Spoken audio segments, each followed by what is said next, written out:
অনেক দিন পরে ডিপ মেরুন কালারের এই জবাটায় খুব সুন্দর দুটো ফুল ফুটেছে, তাই এদেরকে দিয়ে আজকের এপিসোডটা আমি শুরু করলাম। Hello friends, welcome to Madhu's dream garden. অনেক দিন ধরে একটা পেন্ডিং কাজ পড়ে আছে, হয়তো আমি বেড়াতে না গেলে এর মধ্যে করেই ফেলতাম।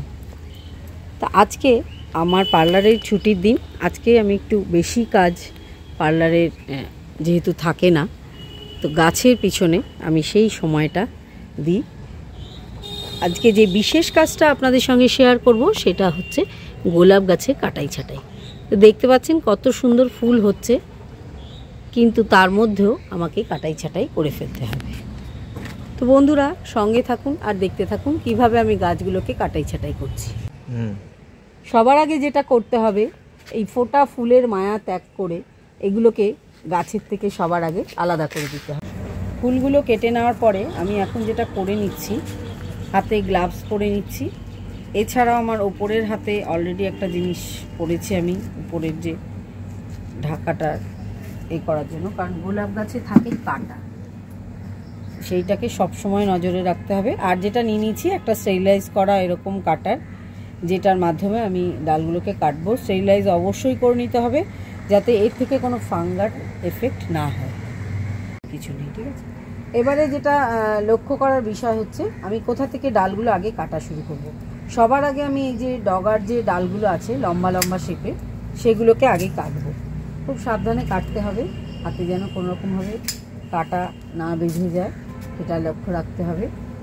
ফুলগুলো সমেত কাটতে একটু মায়া লাগছে, কিন্তু তাও কিছু করার নেই। ফুলের মায়া এখন ত্যাগ করেই আমাদেরকে ডালগুলোকে কাটাই ছাটাই করে দিতে হবে। প্রথমে আমি একটা শেপ ধরে পুরো ডালগুলোকে আগে কেটে নেব, তারপরে একে একে আরেকটু যদি ছোট করার দরকার হয় করব। এভাবে আমি একে একে সব কটা গাছের ডাল কেটে নিচ্ছি। বড় গাছটার পরে এবার একটা ছোট গাছ দেখাচ্ছি, সেটাকেও কিভাবে কাটছি একটু লক্ষ্য করে দেখুন। সবার আগে যেটা করতে হবে, শুকনো ফুল কিন্তু ফেলে দিতে হবে। হ্যাঁ, তাজা ফুলের সঙ্গে সঙ্গে শুকনো ফুলও কিন্তু রাখলে চলবে না। এগুলো যেহেতু গাছগুলো ছোট আছে, তা আমি এগুলোকে সফট প্রুনিং করছি। হার্ড প্রুনিং কিন্তু এখানে কাটাই ছাটাই যেটাকে বলে সেরকমভাবে করছি না।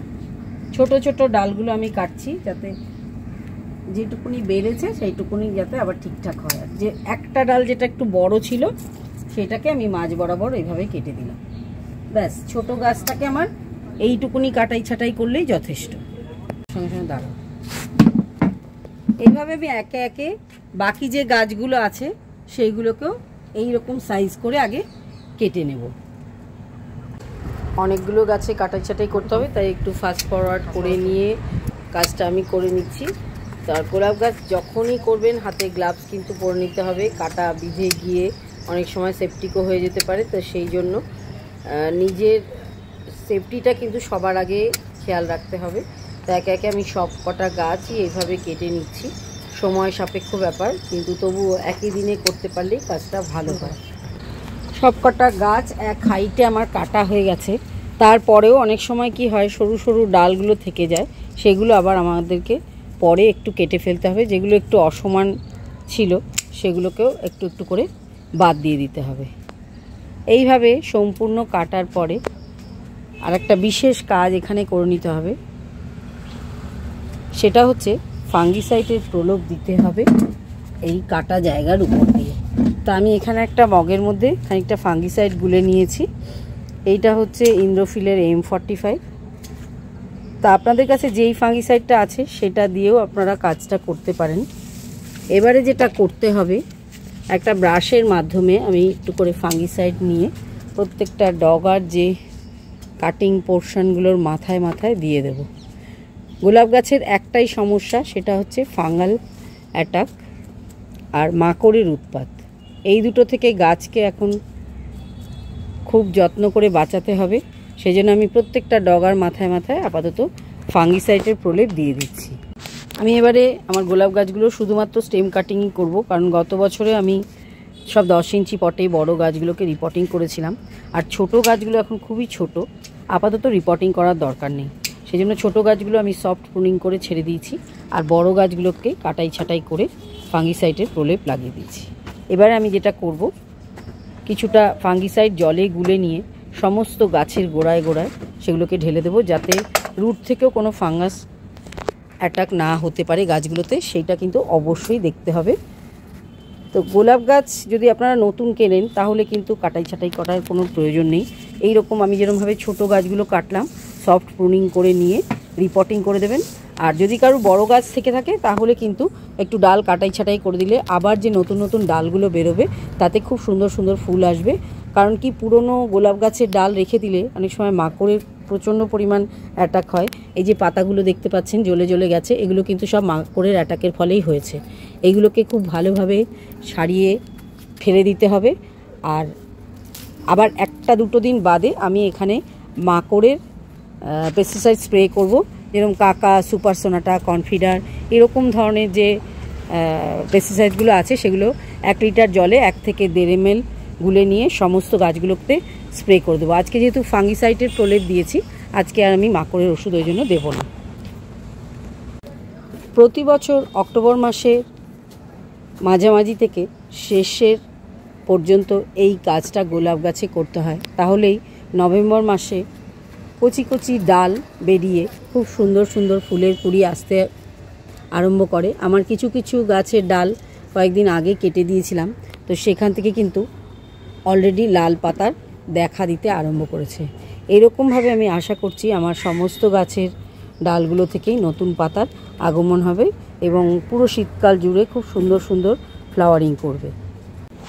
সম্পূর্ণ কাজটা শেষ করতে করতে সন্ধে হয়ে গেল। যদিও এটা সেকেন্ড হাফেই করতে হবে, দুপুরের অত তপ্ত রোদে কিন্তু এই কাজটা করা যায় না। এখন আমি কয়েকটা দিন আপাতত শুধুমাত্র দুবেলা জল দেব গাছগুলোতে, তারপরে 4-5 দিন পরে থেকে 12-61-0 এনপিকের এই যে রেশিওটা আছে সেই রেশিওর এনপিকে সপ্তাহে 1 দিন করে গোড়াতে ঢেলে দেব। প্রত্যেক লিটারে 1 থেকে 1.5 গ্রাম আমি এখানে ইউজ করব। এইভাবেই আস্তে আস্তে যখন নতুন পাতা গজাবে তখন আবার নতুন কি ফার্টিলাইজার দিচ্ছি সেগুলো আবার পরের ভিডিওতে আপনাদের সঙ্গে শেয়ার করব। গোলাপ গাছ দেখতে যতই সুন্দর, পরিচর্যাটাও ততই বেশি। তো অনেকে পরিচর্যার ভয়ে গোলাপ গাছ করে না, কিন্তু আমি বলবো একটা দুটো গোলাপ গাছ করলেই কিন্তু আপনারা সাহস করে আবার করতে পারবেন। আর সিন্ডারে করুন, তাহলে কিন্তু অসুবিধাটা অনেকটাই কম হয়। তা আমি এখন এই যে প্রত্যেকটা গোড়ায় ফাঙ্গিসাইডের জলটা দিয়ে দিচ্ছি। এবারে যেহেতু আমি রুটে কাটাই ছাটাই করলাম না, পরের বছর আবার এই কাজটা আমি করে নেব। তো অলরেডি অনেকটাই রাত হয়ে গেল কাজগুলো করতে করতে। আমার যেহেতু 10-12টা গাছ, সময়ও অনেক বেশি লেগে গেল। আজকের এপিসোডটা তাহলে এখানেই শেষ করছি।